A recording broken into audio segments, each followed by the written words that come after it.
அப்போ இறந்தவர்கள் பாவம், அவங்க இறந்துட்டாங்க. ஆமா அப்போ இறந்தவர்களோட மகன் மகள் அவங்களும் சேர்ந்து தானே அதில் பாதிக்கப்படுறாங்க. ஆமா. மெயின் வந்து சுனாமியே வந்து இறந்தவர்கள் தான். இப்போ இதே மாதிரி இந்த சாபம் பெற்ற வீட்டுக்காரங்க வந்து வெளியே வந்துங்க, அந்த ஊர்லேயே இருக்க வேண்டாம், கொஞ்சம் வெளியே வந்து இருக்கக்கூடாதாங்க. ஆமாம் அந்த அது இடத்துல இருக்க வேண்டாம். 100 வருஷம் ஆனாலும் அந்த வீட்டில் சொல்லிகிட்டே இருப்பாங்க. அதாவது நெருதி மரணத்துக்குன்னு சொல்லுவோம். கொடூரமான மரணத்துக்கு அப்படின்னா நெருதி வக்கரமாகும். நெருதி வக்கரம் அப்படிங்கிறது வந்து எப்படி சொல்லலாம் அப்படின்னு கேட்டிங்கன்னா, அவங்கள வந்துங்க அவங்க படிப்பறிவோ இதுவோ மதமோ அதெல்லாம் வேலை செய்யாதுங்க. ஓகே. அவங்களுடைய இடம் மாறுகின்ற பொழுது தான் அவங்க வாழ்நாள் முழுதும் மாறுவாங்க. இல்லை என்றால் அவர்களை மாற்றவே முடியாது. அது விடாது, குற்றத்துக்கு விடவே விடாது. அந்த நல்ல இடத்துல இருக்கிறவங்களாம் வந்து இன்று வரை வந்து அவங்க போலீஸ் ஸ்டேஷனும் போக மாட்டாங்க, கோர்ட்டுக்கும் போக மாட்டாங்கம்மா. இதே தான் சொல்றாங்க. நான் ஜெயிலத்தை இடிக்க முடியாதுன்னு சொல்லிட்டுங்க. இப்போ எந்த வெளியே வரக்கு என்ன வழி அப்படின்னா, வித்து போட்டு வந்துரு, அந்த ஒரு சொத்து தான் இருக்கு அப்படின்ற சரி வாழ்நாள் முழுதும் நீயும் ஜெயிலில் இருப்ப, உன்ற மகள் எல்லாம் இருந்துட்டு போறாங்க அப்படின்னு சொல்லி.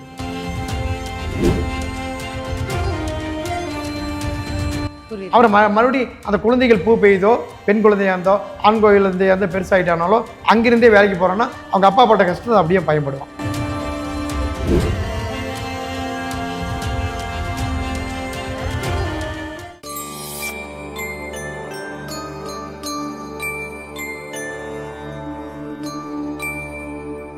டெம்பிள் எக்ஸ்பிரஸ் நேயர்கள் அனைவருக்கும் வணக்கம்.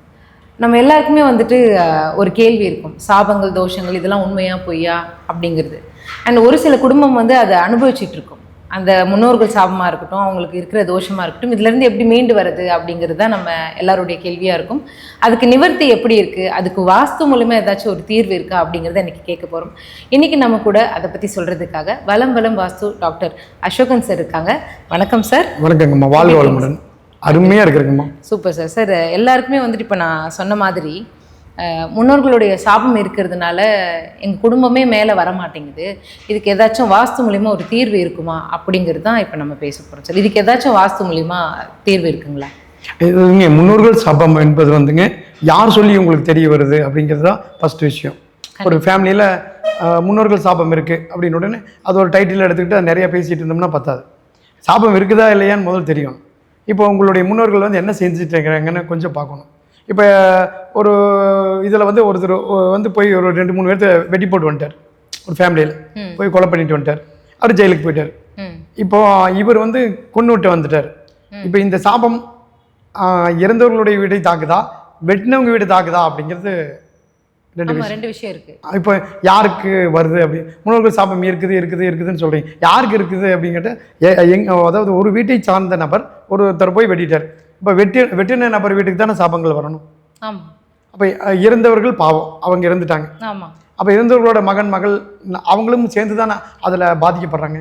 மெயின் வந்து சுனாமியே வந்து இறந்தவர்கள் தான். வெட்டினவங்க மறுபடியும் ஜெயிலுக்கு போகிறாங்க, ரிலீஸ் ஆகி வந்துடுறாங்க, மறுபடியும் வாழ்ந்துட்டு தான் இருக்கிறாங்க. அப்போ இங்கே வாழ்க்கை வாழ்வதற்காக தான் யார் சாபம் கொடுக்காங்க, யார் சாபம் பெற்றார்கள் அப்படிங்கிறது பார்த்தீங்கன்னா, இப்போ இறந்தவர்களுடைய குடும்பம் வந்து நீங்கள் நல்லாவே இருக்கக்கூடாதுன்னு சாபம் கொடுப்பாங்க. ஆமாம், கரெக்டுங்களா? அப்போ இந்த பழைய படத்தையெல்லாம் நம்ம பாரதி ராஜா படத்துக்கு கூட போகலாம். அந்த மண்ணை வாரியை தூத்தி நீங்கள் நல்லாவே இருக்க மாட்டீங்க அப்படின்லாம் சொல்லிட்டு போவாங்க. புரியுது. எங்கள் குடும்பத்தில் எங்கள் ஆணி வெறிவே வெட்டிட்டீங்க, குடும்பத்தில் எல்லாரும் இறந்துட்டாங்க அப்படிங்கிற மாதிரிலாம் இழப்பு இவங்களுக்கு. அந்த இழப்பு வந்து இழந்தவர்களோட குடும்பம் விட்ட சாபம் வந்து அவங்களுக்கு. வெட்டினவர் வந்து ஜெயிலுக்கு போகிறாரா போகலையோ எஸ்கேப் ஆகுறாரோ அது வேற விஷயம். அப்புறம் அந்த வந்து அவங்க வந்து வரும்போது அவர் இருக்க மாட்டார், அப்புறம் அவங்க குடும்பத்துக்கு வருது. இப்போ இவரும் வந்து எங்கேயோ தலைமறைவானார், பாம்பே போனேன் 4 கொலை பண்ணிட்டேன் அப்படின்னு சொல்லிட்டு போனவர் போனதான் வரல. இவங்களே என்ன பண்ணுவாங்க, இவங்களும் படம் வச்சு கும்பிட்டு இருப்பாங்க, செத்தவங்களும் படம் வச்சு கும்பிட்டு இருப்பாங்க. இப்போ 2 பேர்த்து வீட்லையுமே யாருக்கு சாப்பம் அப்படின்னா வெட்டினவருக்கு தான் வீட்டுக்கு சாப்பம் வந்து அவங்க விட்டுட்டாங்க. யாருங்க? இழந்தவங்க வந்து நீங்கள் நல்லா இருக்கக்கூடாது சாப்பம் கொடுத்துட்டாங்க. இப்போ இந்த குழந்தைகள் பெருசாகிறதுக்கே வந்துங்க கண்டிப்பாக சொல்கிறேங்க, அவங்க அப்பா இல்லை. அப்போ அந்த வீட்டில் ஆணி பேர் ஃபஸ்ட்டே இல்லை, வெட்டினவர் வந்து காணோம், போனவர் இறந்துட்டாருன்னு கூட தெரியல. போலீஸ் பிடிச்சாங்களா பிடிக்கலையா வரல, அதோட அந்த சீன் நடந்தது போயிட்டாங்க, அதோட முடிஞ்சது. அதுக்கு பின்னாடி நீங்கள் என்ன நடக்குதுன்னு கேட்டிங்கன்னா, இவங்க வந்து பெருசாகிறாங்க வளர்றாங்க அப்படிங்கிறப்போ இவங்களுக்கு வாழ்க்கையே வறுமை கொண்டு தான் இருக்கும் வெட்டவங்களோட வீட்டில். ஆனால் அவங்க சாபம் கொடுத்துட்டாங்க அப்படின்ட்டு நம்ம இவங்க இந்த அம்மா வந்து என்ன ஆகுது, அப்போவே அவங்களோட எனர்ஜி கூட போயிருங்க. நான் என்ன பண்ண இப்படி ஒரு காரியம் நடந்துருச்சு, நம்ம என்ன பண்ணுறது, இந்த ஊர்லேயே இருக்க முடியாது, அது ஊர் மாற்றலாம் அப்படின்னு மாற்றி வந்தவங்களும் இருக்கிறாங்க. முதல் வந்து அந்த இடத்துலேருந்து அவங்க எஸ்கேப் ஆகி வெளியே வரணும். அங்கேயே இருந்துட்டு இருக்கிறப்ப அந்த ஊரே வந்து என்ன சொல்ல, இவங்க போய் இவங்க வீட்டில் வெட்டிட்டாங்க 100 ஆண்டுகள் ஆனால் சொல்லிகிட்டே இருப்பாங்க. அது அவங்க பக்கத்து வீட்டுக்காரங்க யார் பார்த்தாங்களோ அவங்க இருக்கின்ற வரை இவங்களை பார்க்கும் போதெல்லாம் இவங்க அப்பா தாண்டா அவங்கள போய் வெட்டி போட்டு வந்துட்டாங்க அப்படின்னு பையன்கிட்ட சொல்லிகிட்டே இருப்பாங்க. தொடர்ந்து அந்த விஷயம் திரும்ப திரும்ப திரும்ப திரும்ப நான் என்ன சொன்னேங்க, திரும்ப திரும்ப ஒரு விஷயத்தை ரீப்ளை பண்ண என்ன ஆகுன்னு கேட்டீங்கன்னா அது ரெக்கார்டாக மாறிடும். இப்போ இது வந்து எப்படி வச்சு தீர்த்துக்கலாம், இப்போ நம்ம வந்து சயின்ஸ் ரீதியாக கூட கொஞ்சம் போகலாம். கண்டிப்பாக. இப்போ அமெரிக்காவில் 2 ஈகிள் டம்ப் இருந்தது, வந்து அடிச்சாங்க பிளைட் விட்டு. இதை நடந்து 10 ஆண்டுகள் இருக்கலாம், 5 ஆண்டுகள் இருக்கலாம், சரிங்களா, கொஞ்சம் ரினியூவல். அப்போ வந்து என்ன ஆச்சுன்னு கேட்டீங்கன்னா உலக மக்கள் வந்து அமெரிக்கர்கள் வந்து கொஞ்சம் எங்கேயாச்சும் போய் ரூம் போட்டு தங்கறக்கே பயப்பட்டாங்க. எந்த டவர் எப்போ தூக்குவான்னு தெரியாது, எப்போ எவன் அடிப்பான்னு தெரியாது, பயந்துட்டே இருந்தாங்க. அப்போ வந்து இந்த அட்வைசர்ஸ்ன்னு கொஞ்சம் பேர் இருப்பாங்க, வேர்ல்டுக்கு அட்வைஸ் பண்ணுறதுக்கு கொஞ்சம் ஒரு டீம் இருக்கும். அவங்க என்ன சொல்கிறாங்க, சரி ரைட், அமெரிக்கா அதிபர் கூப்பிட்டு சார் நீங்கள் போய் தெளிவாக பேட்டி கொடுங்க, இந்த மாதிரி ஒரு கொலை குற்றத்தை இந்த மாதிரி விஷயத்தை செஞ்சவன் எந்த நாட்டில் எந்த இடத்துல இருந்தாலும் நாங்கள் அவனை உயிர் போகிற வரைக்கும் அவனை கொல்ற வரைக்கும் நான் விட மாட்டேன் அப்படிங்கிற மாதிரி ஒரு பெரிய அளவுக்கு பேசுங்கன்னு சொல்லி பேசி முடிச்சுட்டு இன்னொன்று நினச்சி ஃபஸ்ட்டு டெலிகாஸ்ட்டை ஸ்டாப் பண்ணுங்க. அதே தான் ஒரு வாரம் டெலிகாஸ்ட் ஆகிட்டு இருக்குது. ஒரு விஷயத்தை திரும்ப திரும்ப உங்களுக்கு காமிச்சிட்டே இருக்கிறப்ப என்னாங்கன்னா நீங்கள் மைண்ட் செட்டு மட்டும் ஆக மாட்டீங்க, அடிவயத்துக்குள்ளே வந்து அப்படியே போதும்.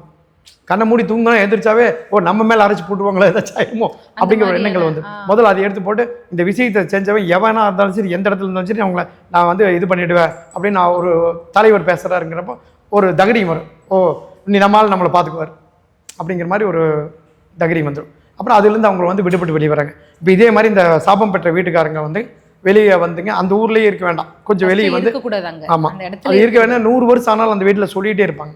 சரி, முதல்ல அவங்க இடம் மாறணும். இப்போ வேலை நிமித்தமாக மாறுறோம், அந்த மாதிரி வந்து தவறு நடந்துருச்சு.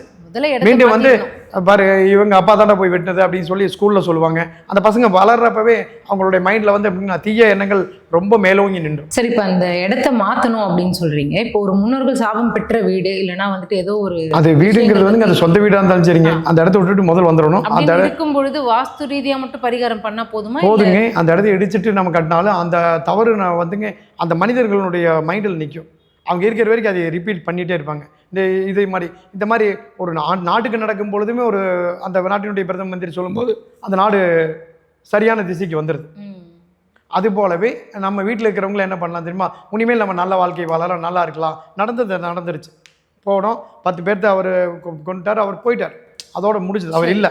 அப்படிங்கிறப்ப அடுத்தது வந்து குழந்தைகளுக்கு வந்து ஆக்கம் ஊக்கம் கொடுத்து அடுத்தது வேற இடத்துல புது இடத்துக்கு கொண்டு போய் வளர்த்துனீங்கன்னா அதுலேருந்து சரியாயிக்கலாம். அந்த இடமே தான் இருக்கணும், வேற வழியே இல்லை அப்படின்னாலும் இருந்தாங்கன்னா கண்டிப்பாக அந்த சாபங்கள் வந்து அவங்க கொடுத்ததை விட அந்த ஊர்க்காரங்க திரும்ப திரும்ப ரிப்பீட் பண்ணும் பொழுது வரக்கூடியது தான் நெகட்டிவாக எனர்ஜி ஆகிரும். அப்போ அப்படியே இப்படி பண்ணிட்டான், நீ எல்லாம் என்ன பண்ண போற, நீ எத்தனை பேருக்கு எடுக்க போற அப்படிங்கிற விஷயத்த சொல்லி இவங்க குழந்தைகள் வார்த்தைகள் வலு பெற்றுட்டே இருக்கும். கண்டிப்பாக இப்போ ஒருத்தர் பார்த்து நல்லா வருவேன்னு சொன்னால் நல்லா வந்துருவாங்க. நீ நல்லாவே வர மாட்டேன்னு சொல்கிறப்போ அது வரதான் செய்யும். அதனால அவங்க வந்து முதல்ல அந்த இடத்துல இருந்து வெளியே வரணுங்க. அல்லது அந்த இடம் தவறாக இருக்கும்போது அந்த விஷயத்தை அவங்க செஞ்சுருப்பாங்க. அல்லது அவங்க இடத்துக்கு வந்து ஃபஸ்ட்டு வந்து தெளிவு பண்ணி அதை வந்து வாஸ்துப்படி திருத்தினா கூட கொஞ்சம் தப்பிச்சு வரலாங்க. வாஸ்து தவறாக இருக்கும்போது அவங்க தவறுகளே நடக்குது. அப்போ அதை திருத்தலாம். அது ஊர் விட்டு போக முடியாதுங்கிறது திருத்திக்கலாம். இது முன்னோர்கள் சாபம்ங்கிறது இதுதாம்மா. ஒருத்தர் சாகிற அளவுக்கு ஒருத்தர் பண்ணால் மட்டும்தான் அது சாபம். அதை வந்து திருத்திக்கக்கூடிய தன்மை வந்து வாஸ்துவில் வந்து ரெமெடி இருக்குது. நம்ம வேறு ஊருக்கு போயிடலாம், அல்லது அந்த இடத்தையவே இடித்து கட்டி நல்லபடியாக பண்ணி நல்லா வந்தோம்னா கண்டிப்பாக அதிலேருந்து வெளியே வந்துடலாம். ஓகே சார், இப்போ எந்த திசைகள் இந்த மாதிரியான விஷயங்கள்லாம் பாதிப்பு ஏற்பட்டால் இந்த மாதிரியான வாஸ்து தோஷங்களோ இல்லைன்னா முன்னோர்களோட சாபமோ அந்த குறிப்பிட்ட வீடு அமைப்பு வந்து பெறும்? கண்டிப்பாங்க, நல்லா அருமையான கேள்விங்க. முதல் வந்துங்க இந்த மாதிரி விஷயங்கள் எங்கேருந்து உருவாகுது அப்படின்னு கேட்டிங்கன்னா தென்மேற்கு மூலை அப்படிங்கிற விஷயத்துலேருந்து உருவாகும். அதாவது நெருதி மரணத்துக்குன்னு சொல்லுவோம். கொடூரமான மரணத்துக்கு அப்படின்னா நெருதி வக்கரமாகும். நெருதி வக்கரம் அப்படிங்கிறது வந்து எப்படி சொல்லலாம் அப்படின்னு கேட்டிங்கன்னா நெருதியில் பெரிய கிணறுகள், குழிகள், ஆறு, குளம், குட்டை இந்த மாதிரி விஷயம் தென்மேற்கில் இருந்து அவங்க வீடு கட்டுறப்போ, இப்போ புதுசாக ஒரு வீட்டுக்கு நம்ம பிளான் கொடுக்குறப்ப கூட அவங்களால அதை கட்டுறதுக்கும் கூட வர முடியாது, அது விடாது. நீ இன்னைக்கு தென்மேற்குன்றது இந்த நைருதி குபேரமூலை தான், நெருதி குபேரமூலை தான். குபேரமூலை கனத்த இதயத்தோடு ரொம்ப மோசமாக இருக்கிறப்போ அவங்க வல்கரான விஷயங்களை தான் செய்வாங்க. அந்த வீட்டில் இருக்கிறவங்களுடைய நிலை வந்து நல்ல நிலைக்கே வராது. தென்மேற்கு கெட்டு போச்சு. தென்மேற்கில் ஓப்பன், குபேரமூலை நடை, அங்கே தான் கதவு இருக்கும், அங்கே தான் குழி இருக்கும், அதில் தான் நடப்பாங்க. அப்புறம் மேற்கில் தெற்கில் காலி இடங்கள் ஜாஸ்தியாக இருக்குது, வீடு வடக்கு கிழக்கில் ஒட்டி கட்டியிருப்பாங்க. இந்த மாதிரி இடத்துல இருக்கிறவங்கலாம் வந்து இந்த மாதிரி கொலை குற்றங்கள் சம்பவமும் இந்த பின்னணியிலெல்லாம் இருப்பாங்க. ஓஹோ. அந்த இடம் வந்து அவங்களுக்கு தூங்கும் போதெல்லாம் அதே எண்ணங்களை தான் கொடுக்கும் மீண்டும் மீண்டும். அதுலேருந்து வெளியே வர்றதுக்கே வந்து வாஸ்துபடி மாற்றினா தான் நல்லா, அது குற்றமே இல்லாத வீடாக வருமா அப்படிங்கிறதெல்லாம் கூட கேட்கலாம். இப்போ சில பேருக்கு அது ரெக்டாங்கிளாக இல்லை, அந்த இடம் மட்டும் கட்டாகி வரும் இல்லைங்களா, எல் ஷேப்பில் ஒரு கட்டாகி வந்தால் கூட தப்பிச்சுக்கலாங்கம்மா. கட்டாகி வந்தால் என்ன பண்ணலான்னு கேட்டிங்கன்னா, வாழ்க்கை தான் பிரசித்தி பெறாதுன்னு சொன்னோம், ஆனால் வாழ்ந்து கொண்டிருப்பார்கள். ஆனால் வந்து நெருதியில் குழிகளோ ஆறுகளோ, நான் சொல்கிறது வக்கரமான விஷயங்கள் என்ன, நெருதியில் வழித்தடம் போய் அவங்களுக்கு வழி வந்து வடக்கில் எங்களுக்கு போக முடியாது. நெருதியை நோக்கிய பயணம், தெற்க போவா மேற்க போவா, அவனுடைய எண்ணலைகளை எப்போவுமே மாற்ற முடியாது. அந்த இடம் அப்படித்தான் இருக்கும். அந்த இடம் இருக்கிற வரைக்கும் இப்போ ஜெயில் இருக்குதுமா, ஒருத்தர் வெளியே வந்துட்டாரு, அதுக்கு வேண்டி ஜெயில் இடிக்க முடியாது, மீண்டும் ஜெயில் இருக்கும். ஜெயிலை ஏன் பாதுகாத்து கொண்டும் இன்றும் ஜெயிலருக்கு சம்பளம் கொடுத்து கொண்டும் வச்சிருக்கிறோம் அப்படின்னு கேட்டீங்கன்னா, நீ வரக்கூடிய குற்றவாளிகள் என்ன பண்ணுறது அடுத்த கரெக்ட். இப்போ நீங்கள் ஓகே தானே, அப்போ வந்து இதெல்லாம் திருத்த முடியுமா? ஒரு நல்ல இடமும் இருக்கும், நல்ல புனிதமான இடம்னா ஒரு கலெக்டர் ஆஃபீஸ் சொல்லலாமா? அங்கே வந்து நிறையா நலத்திட்டங்களை எல்லாம் கொடுக்குறாங்க மக்களுக்கு. ஓகே, கலெக்டர் ஆஃபீஸ் நல்லது. அப்போது கெட்டது அப்படிங்கிறது வந்து ஒரு மின்மயானம் சொல்ல முடியுமா? இடம்ன்றது அப்படியே தான் இருக்கும். அங்கே வந்து போகிற நபர்கள் யாருன்றா மாறிட்டே இருப்பாங்க. அப்போ எல்லாமே இருக்கும். இந்த பூமியில் எல்லாத்தையுமே நம்ம நெகட்டிவ் பூரா எடுத்துட முடியாது. நெகட்டிவ்ங்கிறது நெகட்டிவான வீடுகள் இருக்க தான் செய்யும், அதை வந்து நம்ம எடுக்க முடியாது சுத்தமாக. அதுலேருந்து வெளியே வர மனிதர்கள் தான் மாறிக்கும். அந்த இடத்துலேருந்து ரிலீவ் ஆகி வெளியே வந்து அந்த முன்னோர்கள் சாபத்திலேருந்து வெளியே வர்றதுக்கு அவங்க இங்கே வந்து வந்தாங்கன்னா நல்லா. இப்போ நீங்கள் 4-5 பாயிண்ட் சொல்லியிருந்தீங்க, பள்ளமாக இருக்கிறது, அந்த பக்கம் நடை இருக்கிறது, அதுக்கப்புறமா அந்த மாதிரி இன்னும் வேறு எந்தெந்த ரீசன்ஸ்லாம் இந்த மாதிரி இருக்குது, காரணங்கள் வேறு எதனா இருக்குங்களா நைருதி மூலையில்? இதெல்லாம் இருக்குது, நான் பார்த்துருக்கேன், இதெல்லாம் கொஞ்சம் சரி பண்ணால் இந்த மாதிரியான ரிஸ்க்லேருந்து தப்பிச்சுக்கலாம் அப்படின்னு சொல்லிட்டு நீங்கள் பார்த்த விஷயங்கள் சொல்ல முடியும்? அவங்கள வந்துங்க அவங்க படிப்பறிவோ இதுவோ மதமோ அதெல்லாம் வேலை செய்யாதுங்க. அவங்களுடைய இடம் மாறுகின்ற பொழுது தான் அவங்க வாழ்நாள் முழுதும் மாறுவாங்க. இல்லை என்றால் அவர்களை மாற்றவே முடியாது. சில விஷயங்களை வந்துங்க பெண்ணாக பிறந்த பெண்ணு தான், ஆணாக பிறந்த ஆண் தான். அந்த மாதிரி அந்த இடத்துல வந்து என்ன ஒரு தாக்கம் இருக்கிறதோ, வாஸ்து வக்கரங்களை குற்றங்களை சரி செய்யும் பட்சத்தில் நல்லா இருக்கும். இல்லை அதுதான் இப்போ இந்த நீங்கள் சொன்ன அந்த வார்த்தையே ரொம்ப இதுவாக தான் இருக்குது. லைக் எப்படின்னா வாஸ்து வக்ரம் அப்படின்னு சொல்லும் பொழுது இப்போ நம்ம ஜோதிடத்தில் ஒரு சொல்லுவோம், இந்த மாதிரியான டைமு இதெல்லாம் சரியில்லை, இந்த மாதிரியான விஷயங்கள் இருக்குது அப்படின்னு. இப்போ வாஸ்துல இப்போ நீங்கள் சொல்கிற அந்த நைருதி மூலையில் என்னென்னலாம் வரக்கூடாதுன்னு கேட்குறேன். வரக்கூடாத விஷயங்கள் நீர்நிலைகள், பள்ளங்கள், இந்த மாதிரி விஷயங்கள்லாம் வரக்கூடாதுங்க. கிணறு நீர்நிலைகள்லாம் நீங்க சொல்றது கிணறு மாதிரி, போர்வெல், தண்ணி தொட்டி, அப்புறம் தெற்குல வந்து காலி, இப்ப தெற்கு பார்த்த வீடுன்னு வச்சுக்கோங்க. வடக்குல தெற்கு பார்த்த வீடுல வந்து என்ன ஆகுதுன்னா கிழக்குல முட்டுச்சந்து. அப்ப அதே இதுக்கு மேல வந்து டேங்க்ல வைக்கிறாங்க. ஆமாங்க, டேங்க் வந்து மேல வச்சா நல்லதுமா, பூமியில தண்ணி வச்சாதாம்மா பிரச்சனை. நீரை வந்து பூமிக்கு கீழே வடக்கு பகுதியிலும் கிழக்கு பகுதியிலும் வைக்கும் போது சொர்க்கம், தெற்கும் மேற்கும் நெருதியிலும் வைக்கும் போது நரகம். ஓஹோ, ஓகே. இப்போ அந்த இடத்துல வந்துட்டு வரக்கூடாத விஷயங்கள் சொல்லுங்க சார். நானும் வரக்கூடாத விஷயங்கள் நெருதியில் பூமிக்கு கீழே தண்ணீரை வைப்பது, அதான் வக்கரம்னு சொல்லிட்டு. வேற என்னென்ன வரக்கூடாது? அங்கே மேல்நிலை தொட்டி அமைக்கலாம், உயரமாக வைக்கலாம். அதே தண்ணி மேலே வைக்கிறப்போ சுகம், கீழே வைக்கிறப்போ நரகம் அப்படிங்கிற மாதிரி ஒரு விஷயத்தை கொடுக்கு. அங்கே காலி இடங்கள் ஜாஸ்தியாக இருக்கு. அப்புறம் வடக்கிளை கிழக்கிளை போக முடியாமல் ஒரு சூழல், அந்த வீட்டில் இருந்து வரவங்க வந்து ஒன்றா தெற்க போகணும் அல்லது மேற்க போகணும், அது நெருதி நோக்கி நடை அப்படிங்கிற விஷயம் இருக்கிறவங்க தான் இந்த மாதிரி ஒரு குற்ற சம்பவங்கள் பின்னணியிலாம் நிறைய பேர் இருப்பாங்க. ஒரு நல்ல வாஸ்துள்ள வீட்டிலையெல்லாம் இருக்கிறவங்க வந்து எப்படியும் கடைசி நேரத்துலையாவது அவங்க குற்றத்துக்கு போக மாட்டாங்க. சேர்ந்து செய்யலான்னு சொல்கிறவங்க கூட அந்த அன்னைக்கு அவன் பிள்ளைகிட்டே எங்கேயே போயிடுவான், அவங்க ஃபேமிலி விடாது, அது ஏதோ ஒரு மூலியமாக அவங்க தப்பிச்சுட்டு போயிடுவாங்க. அது விடாது, குற்றத்துக்கு விடவே விடாது. அந்த நல்ல இடத்துல இருக்கிறவங்களாம் வந்து இன்று வரை வந்து அவங்க போலீஸ் ஸ்டேஷனும் போக மாட்டாங்க, கோர்ட்டுக்கும் போக மாட்டாங்கம்மா. நல்லா தான் இருக்கிறாங்கம்மா. நானும் 30-40 வருஷம் ஆச்சு. ஏமா கோர்ட்டுக்கு இது போனீங்களா? இல்லை சார், நமக்கு எதுக்கு போகணும், நமக்கு வேலையே இல்லையே, நமக்கு எல்லாமே நான் கரெக்டாக போயிட்டு இருக்குது, நம்மக்கிட்ட வர்ற பார்ட்டியும் பணம் கொடுத்துட்றா வாங்கிடுறான், பிஸ்னஸ்லையும் பிரச்சனை வர்றதில்ல, நமக்கு எதுக்கு வம்பு அப்படிங்கிற மாதிரி அவங்கவுங்க தெளிவாக இருக்கிறாங்க.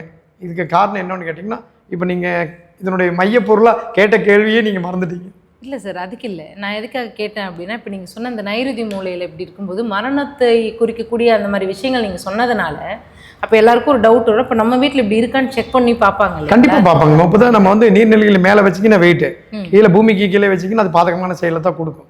அப்புறம் தெற்கில் ஆறு ஓடுது, மேற்கில் ஆறு ஓடுது, ஆத்துக்கு பக்கத்தில் வரும்பொழுது எல்லாருமே பூமியில் அது என்னச்சோ இல்லை, சைடில் இல்லை, சுற்றி எதுவுமே இல்லை, மேலே தான் இருக்குன்னு வச்சுக்கோங்களேன். ஒரு 30வது மாடி அப்படின்ட்டு இருக்கும் பொழுது அது கட்டாகி வருது, அந்த இடத்துல எதுவுமே இல்லை, சவுத் சைடில் நீங்கள் சொல்கிறது இந்த நைருதி மூலைக்கு, அப்படி இருக்கும்போது என்ன பலனை கொடுக்கும் அந்த வீடு? நிறுதி மொழியில் சவுத் சைடில் அப்படித்தான் வருது அப்படிங்கிறப்போ கட்டாயி வருதுன்னா கூட அவங்க வந்து குற்ற பின்னணிக்கெல்லாம் போக மாட்டாங்கம்மா. இதுக்கு போகிறவங்களுடைய வே, அந்த அப்பார்ட்மெண்ட் வந்து 30 மாடியிலேருந்து கீழே இறங்கிட்டோம், இறங்குனது அந்த அப்பார்ட்மெண்ட் எந்த திசை பார்த்துருக்குதுன்னு பார்க்கணும். இப்போ தெற்கு பார்த்தே இருக்குது அப்படின்னா அவங்களுடைய வேவை தான் சொல்கிறேன். தெற்கு பார்த்த வீட்டில் மேற்கு நோக்கியே நடக்கிறாங்க. இவங்க வீட்டிலேருந்து ஒரு 6-7 அப்பார்ட்மெண்ட் இருக்கிறவங்க மேற்கு நோக்கி போய் தான் அது கூட ஜாயிண்ட் ஆகணும். இந்த மாதிரி இருக்கிறவங்களாம் வந்து அந்த இடத்துல திசைகள் மூளைகள் திசைகளாகவும் திரும்பும் பட்சத்தில் வக்கரங்கள் ஆகும் பொழுது அந்த இடம் மிகப்பெரிய தவறுக்குரிய இடமா ஆகிறது. இதெல்லாம் வந்து ரொம்ப கவனிக்கணும், கவனிக்க வேண்டிய விஷயம் இல்லைங்க. இதுதான் வாஸ்துவோடைய மைய பொருள்னுவே சொல்லலாம். தவறுக்கு என்ன காரணம்? தவறுகள் இப்படித்தான் நடக்கும். வடக்கும் கிழக்கும் மூவ்மெண்ட் இல்லாதவங்களே வந்துங்க தவறான விஷயங்களுக்கு போயிடுவாங்கன்னு சொல்ல முடியும். இதுக்கு ரெமெடி மாதிரி சொல்லணும்னா தீர்வு என்ன சார் சொல்றது? அந்த இடத்த விட்டு வெளியில வாங்க. ஆமாங்க, ஜெயில் அங்கதாம்மா இருக்கும். ஜெயிலுக்குள்ள இருந்து எப்படிமா வெளியே கொண்டு வர்றது? ஒன்னா பெயில் எடுக்கணும், இல்லைன்னா டெல்லியிலேருந்து லாயருக்கு வர சொல்லணும். இல்லை, இப்போ சொந்த வீடு பூர்வீக வீடா இருந்துச்சுன்னா அதை எப்படி மாற்றுறது? இதே தான் சொல்கிறேங்க. நான் ஜெயிலத்தை இடிக்க முடியாதுன்னு சொல்லிட்டேன். இப்போ எந்த வெளியே வரக்கு என்ன வழி அப்படின்னா வித்து போட்டு வந்துரு. அந்த ஒரு சொத்து தான் இருக்கு அப்படின்ற சரி, வாழ்நாள் முழுதும் நீயும் ஜெயிலில் இருப்ப, உன்ற மகள் எல்லாம் இருந்துட்டு போகிறாங்க அப்படின்னு வேண்டியது. அதாவது நீங்கள் சொந்த செலவில் சொந்தமாக அவங்களே ஆப்புந்தோப்பு வச்சுக்கிறாங்க. ஓகே, நம்ம ரியலாக பேசிகிட்டு இருக்கிறோன்னு நினைக்காதீங்க. சீரியஸ், விளையாட்டான விஷயம் இல்லை. அவங்களுடைய சொந்த செலவுலையே நம்மளுக்கும் வாழ முடியல, குழந்தைங்களும் இதே தப்பையே பண்ணி இப்படியே இருக்கணுங்கிறது விதி இல்லை. வெளியே வரலாம்ல, வெளியே வரலன்னு என்ன வெளியே அதை விட்டுட்டு வந்து வாடகை கொடுக்க முடியாதுன்னா நான் சொல்கிறேங்கம்மா. இப்படி இருந்தவங்கள நிறைய பேர் வந்து இந்த வீடு உனக்கு சாப்பாடுக்கே காசு இருக்காது, அடுத்த வேலை சாப்பாடு காசு என்னன்னு தெரியாது அப்படின்னா உடனே நீ வந்து வேறு இடத்துக்கு போ, பெற்றுக்கொள்ளும் தகுதி இருக்கிற இடத்துல நீ போ, அந்த அன்னைக்கே வந்து உனக்கு சாப்பாடு கிடைக்கும், அந்த அன்னைக்கே உனக்கு சம்பளம் கிடைக்கும், அந்த அன்னைக்கே வாழக்கூடிய வாய்ப்பை கொடுக்கும். வெற்றி எப்படி கிடைக்கும்? உடனே கிடைக்கும். நீ ஜெயிலேருந்து ரிலீஸ் ஆகி வெளியே வந்ததுன்னு உங்களுக்கு சங்கீதோட வீட்லேயும் சாப்பிடலாம். புரிஞ்சிருச்சா? புரியுது. இப்போ இங்கே கிடைக்காது. இப்போ வந்து எப்படிங்களா நார்மல் வீட்லேயே சுட முடியாது. ஓகே, அதுதான் சொல்கிறேங்க. அதனால் நீங்கள் வந்து எப்படின்னு கேட்டிங்கன்னா வெளியே வந்துடும். வெளியே வரக்கு என்ன வழி அப்படின்னா இந்த மாதிரி முட்டுச்சந்தில் கொடூரமான இடங்கள்ல இருந்து உங்களுடைய வாழ்க்கையை போதிக்காதீங்க. தெற்கிலே மேற்கிலே குழிகள் அது இது. அப்போ இதே மாதிரி மலைகள், கிழக்கிலே மேற்கிலே மலைகள் இருக்கும். அதாவது கிழக்கிலும் வடக்கிலும் மலைகள் வந்தால் தப்புங்கம்மா, தெற்கிலும் மேற்கிலும் பள்ளங்கள் குழிகள் நீர்நிலைகள் வந்தால் தவறுமா. ஓஹோ, மொத்தமாகவே இப்போ இந்த மாதிரியான விஷயங்கள் இருக்குதுன்னா ரொம்ப ரிஸ்க். அதுலேருந்து வெளியில் வந்துருங்க, வெளியே வந்துருங்க, ஆப்ஷனே கிடையாது. இருக்குமா? அது வந்து நம்ம அந்த இடத்துக்கு போகும்போது அதுக்குரிய விஷயங்களையும் நம்ம ரெமெடிக்கு என்ன பண்ணலாங்கிறது தர முடியும். சரி, இப்போ நீங்கள் நைருதி மூலையில் இந்த மாதிரியான விஷயங்கள் இருக்கக்கூடாது அப்படின்னு சொல்கிறீங்க. வாஸ்து இப்போ நிறைய விஷயங்கள் நம்ம பேசிகிட்டு இருக்கும் பொழுது ஒவ்வொரு திசைக்கும் ஒவ்வொரு பாதிப்பு ஒருத்தருக்கும் ஒரு பேட்டர்னில் இருக்கும். இப்போது ஃபார் எக்ஸாம்பிள் ஒருத்தவங்களுக்கு வந்துட்டு அப்பார்ட்மெண்ட்டில் இருக்காங்க அப்படின்னா ஒரு திசை பாதிச்சிருக்கு அப்படின்னா ஃபர்ஸ்ட் ஃப்ளோரில் இருக்கிறவங்களுக்கு பாதிக்கப்படுற விஷயமே 3வது மாடியில் இருக்கிறவங்களுக்கு பாதிக்கப்படணும்னு இல்லை, அவங்களுக்கு வேறு விதமாக பாதிப்பு இருக்குது அப்படின்றது நீங்கள் சொல்லிட்டு வரீங்க. அப்படி இருக்கும் பொழுது இதே நைருதி மூலை வந்து எஃபெக்ட் ஆகிருக்கு, பாதிச்சிருக்கு அப்படின்னா எந்தெந்த பாதிப்புகள்லாம் வரும்? அதாவது நெறியியல் குற்றம் அப்படின்னு வந்தாலே வந்துங்க, நம்ம வந்து நெறிதி மூலையில் குற்றம் அப்படிங்கிறது வந்தாலே என்ன சொல்லிக்கணும், நெறிதியல் குற்றம்னா மரணம் அப்படிங்கிற ஒரு விஷயம் தான் பரிசா கொடுக்கும். அதுதான் நான் இப்போ கேட்க, அதை வந்து நீங்கள் கேட்கவே பயப்படக்கூடாது அப்படின்னு இல்லைங்க. நம்ம எந்த இடத்துல இப்போ கன் பாயிண்டில் இங்கே போட்டுட்டாங்கன்னா இறந்துருவாங்க. அதுபோலவே நெறிதி மூலையில் வந்துங்க ஓப்பனோ கதவோ ஜன்னலோ எல்லாம் வச்சு அதில் தான் நான் நடக்கிறேன் சார், அதில் தான் பண்ணுறேன். தெற்கில் மேற்கில் காலி இடம் ஜாஸ்தி, எங்கள் அப்பார்ட்மெண்ட்டே மேற்க போகிறோம், மேற்க கால் வச்சுது நம்மளுக்கு நாங்கள் எங்கே போகிறோன்னு தெற்க போகிறோம், வடக்கில் கிழக்கில் போக முடியாது அப்படிங்கிற மாதிரி ஒரு நிலையெல்லாம் இருக்கும்போது அந்த அப்பார்ட்மெண்ட் வந்து இடிக்கப்பட வேண்டிய ஒரு சூழலிலும் அவங்களுக்கு புனிதப்படுத்த வைக்க தீர்த்தமே கிடைக்காதுன்னு வைங்களேன், தண்ணி தான் கிடைக்கும். தீர்த்தமாக மாறுவது எப்பொழுது? இறைவனுக்கு படைக்கின்ற பொழுது தீர்த்தமாக மாறுகிறது. அதே மாதிரி தான் அந்த பாதிப்புகள் எந்த மாதிரி இருக்கும். லைக் இப்போ நீங்கள் எடுத்துக்காட்டாக சொன்னால் கொஞ்சம் புரியும்னு நினைக்கிறேன். இப்போ வேலைக்கு போகிறவங்களுக்கு வந்துட்டு எந்த வேலைக்கு போனாலும் அவங்களுக்கு அவங்க சாட்டிஸ்ஃபேக்ஷன் இருக்காதுங்கம்மா, இருக்காது. அந்த மாதிரி இப்போ குழந்தை பாக்கியம் இருக்குமா இருக்காது, அந்த மாதிரி என்ன பாதிப்புகள் இருக்கும் அப்படின்னு கேட்க. பாதிப்புகள் அப்படிங்கிறது அந்த வீட்டினுடைய மையப்பொருளை எடுத்துருங்கம்மா. சரி, அதாவது எப்படின்னு கேட்டிங்கன்னா அந்த வீட்டுக்கு இன்கம் வரக்கூடிய நபராக பார்த்து காலி பண்ணிவிடும். ஐயோ, அப்போ என்ன நடக்குன்னு கேட்டிங்கன்னா அவங்க வந்து சோகமான நிலைமையிலும் அவங்களுக்கு அவங்க ஹஸ்பண்ட் போனால் ஒரு 1.5 லட்ச ரூபா சம்பளத்துக்கு போவார், அந்த அம்மா வேலைக்கு போனால் ஒரு 50,000 ரூபா சம்பளத்துக்கு போகலாம் அப்படிங்கிற மாதிரி ஒரு சூழல் இருக்கும். அந்த 50,000 ரூபா சம்பளம் தான் அங்கே கிடைக்கும். அந்த வறுமை கோட்டின் கீழே அதை வச்சு செஞ்சுட்டே இருக்கு அந்த வீடு. நான் என்ன சொன்னீங்க, அந்த வீடு என்ன அளவு சாப்பாடை கொடுத்து அப்படியே வச்சுட்டு உயிரோடு வச்சுட்டு அப்புறம் மறுபடியும் அந்த குழந்தைகள் பூ பெய்தோ, பெண் குழந்தையாக இருந்தோ, ஆண் குழந்தையாக இருந்தோ பெருசாகிட்டானாலோ அங்கிருந்தே வேலைக்கு போகிறோன்னா அவங்க அப்பா பட்ட கஷ்டத்தை அப்படியே பயன்படுவான். மாறாது, அதான் ஜெயிலாச்சே. உங்களுக்கு ஜெயில்னு சொன்னங்காட்டியுமே புரியல. இல்ல, வெளியே இல்ல, இல்ல அங்கேருந்து இடத்த விட்டு ரிலீஸ் ஆகி வெளியே வந்தீங்கன்னா மட்டும்தான் உனக்கு சங்கீத இட்லி கிடைக்குன்னு சொல்லிட்டேன். புரியுது உங்களுக்கு அப்பதான் உங்களுக்கு புரியும். புரியுது சார். அப்ப இடத்த மாத்தணும். இடங்கள் இருக்கும்போது இடத்த மாத்தணுமா? அவ்வளவுதான். இடத்த மாத்தணும். நீ வித்துட்டு போனா என்ன பண்றது, ஜெயில என்ன பண்ண முடியும், எவன் வாங்குவா, என்ன பண்ணுவா, இப்படி எல்லாம் கேள்வி கேட்பாங்க. அதுக்கு வேண்டி ஜெயில அடிக்க முடியாதியா, தீகார் ஜெயில் உன்னி தரமாட்டம் உன்னி நிறைய கொடுக்குறத பார்ப்போம். வச்சு செய்யறதுக்கு இன்னும் நிறைய விஷயங்கள் புதுசா கண்டுபிடிச்சிட்டு இருப்போம். புரியுது. அதை அனுபவிக்கிறதுக்கு யார் இருக்காங்களோ அவங்க வருவாங்க. அவ்வளவுதான். அது பாவப்பட்ட ஆன்மாக்கள் வரத்தான் செய்யும், போகத்தான் செய்யும். இதுல இந்த இடத்துல நான் பேச வரல. நான் பேச வந்து தெரிஞ்சிக்கங்க, திருத்திக்கிங்க. திருந்த முடியலன்னா போய்க்கிங்க உங்க ரூட்லயே. அதே உங்களை கொண்டு போயிடுமே. நீயே உள்ளதான் நிற்கிற. புரியுது சார். யார் யாருக்கு என்ன அனுபவிக்கணும் அப்படின்றது அப்படிங்கிறது வந்து இது விதின்னு நான் சொல்லுதீங்க. இதை மாற்றக்கூடிய சதி வலையை உடை தெரிந்துட்டு வாஸ்து உங்களுக்கு ஆன்சர் பண்ணி கொடுக்கும். சூப்பரா வெளியே வரலாம். நீங்க இந்த மாதிரி தவிச்சிட்டே இருக்கிறவங்களுக்கு இது ஒரு தீர்வா. ஏமா ஒரு செக்யூரிட்டிக்கு வேலைக்கு போறாரு, ஒரு 25,000 ரூபாய் சம்பளம். அவர் வந்து அங்கிருந்து சைக்கிள் எடுத்துட்டு போற வழியில் பஞ்சர் ஆகுது, டெய்லி குழப்பமே, டெய்லி பீடி குடிக்கிறக்கே காசு இல்லைங்கிற அளவுக்குலாம் இருப்பாங்க. இப்போ நான் என்ன சொல்றேன், இங்கிருந்து வெளியே வந்துறியா, வந்து ஏதோ ஒரு இடத்துல அதே வாடகைக்கு வேற இடத்த பாரு, வடக்கிலையும் கிழக்கிலையும் மூவ் ஆகிற இடத்துக்கு போ. ஓகே, உங்களுக்கு தான் நான் வழி சொல்றேன்ல. நல்ல வழி இருக்கும் பொழுது தீய வழியை நான் சொல்லத்தான் முடியும்.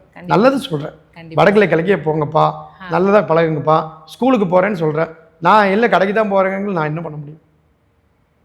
கண்டிப்பாக சார். நைருதி மூலையில் இவ்வளோ பெரிய ஒரு ரிஸ்க் ஃபேக்டர் இருக்குது அப்படிங்கிறது இன்றைக்கி நீங்கள் சொல்லி தெரிஞ்சிருக்கேன். நிறைய பேர் இதை கேட்டுட்டு அவங்களோட வீட்டை கண்டிப்பாக மாற்றிடுவாங்க அப்படின்னு நினைக்கிறேன். இன்னும் மேலும் எதனா டவுட் இருந்ததுன்னா உங்களுக்கு கால் பண்ணி அவங்க கேட்டுட்டு நீங்கள் அவங்களுக்கு கொஞ்சம் ஒரு சொல்யூஷனை கொடுங்க. அது வந்துங்க, நான் என்ன சொல்கிறேன்னு கேட்டிங்கன்னா, நம்ம போய் பார்க்கணுங்கிறதுக்கு நோக்கத்திலேயே நான் பேசலைங்க. நீங்களே தெரிஞ்சுக்கிங்க. கண்டிப்பாக உங்களுக்கே தெரியும். Super sir. Thank you so much. நன்றி. வாழ்க வளம்.